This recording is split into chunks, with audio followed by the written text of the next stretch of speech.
welcome back to my channel, or welcome if you're new here. Today I'm super excited. In this video we're going to be working on a painting, and not just any painting but a coffin shaped painting. I got this Halloween decoration that is quite tacky on the other side. I thought this will be perfect. I'm going to paint the back of it and I'm finally going to do it. It's been about a year that it's been sitting around my house and we're going to paint it. I'm super excited. As you can see, I already have my sketch up on here. And I'm going to show you guys how I did that, but first let's go back in time. Okay, so off camera a while ago, I had sketched out the design I wanted for this painting. Right away I knew I wanted a burlesque inspired pinup character taking up most of the composition, and once I placed her I had the idea of drawing all of her little spooky Cupid babies, and I found a lot of inspiration for those off of Pinterest looking at traditional Cupid tattoo designs because I had never really drawn them before, so that's where I got that. And lastly, I gave her a spider web in the background just to help her pop off the canvas a little bit more. So now what I'm doing is making a color palette for the painting. I know I want to do a very limited color palette, which will make the painting look more cohesive as well as save me a lot of time mixing colors. So for this painting, I'm mostly sticking to pinks and purples because I want it to match my room, which is where I plan on hanging it. So once I have my color selected, I just like to jot down little scribbles of each color so it makes it really easy for me to color drop the shades and test out different colors in different areas. And then I just play coloring book after that and start with the areas I'm certain I want one color. For instance, her hair, I knew I wanted it to be dark purple, and then I experiment from there. And eventually I have all the colors mapped out for the painting in this messy little digital sketch, and if I have second thoughts later, it's really easy for me to go back and try other things out digitally before I mix the paint. And now that the sketch is finished, the question is, how do we get this onto the canvas? And the answer is exciting. I'm using a projector for the first time to enlarge and project the design onto the coffin. This worked out so well. The image was basically perfectly sized. When I turned on the projector, it kind of blew my mind. All I did was airplay the image, so I was able to get started pretty quickly. And I just traced the design, which was a little rough because the coffin kept moving on the easel, even though I did put command strips on the back to try and secure it.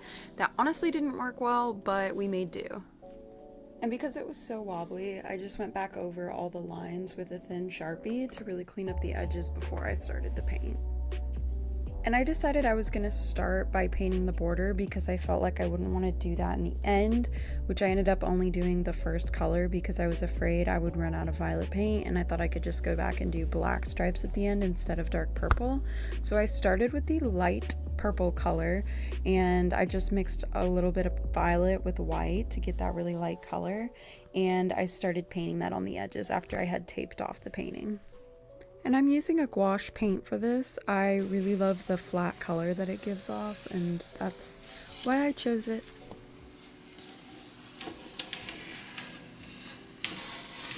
And then I finally began painting the actual image, and this was a long and slow process, but it was very relaxing.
Eventually I finally had filled in all the colors and it was time to go back to the border.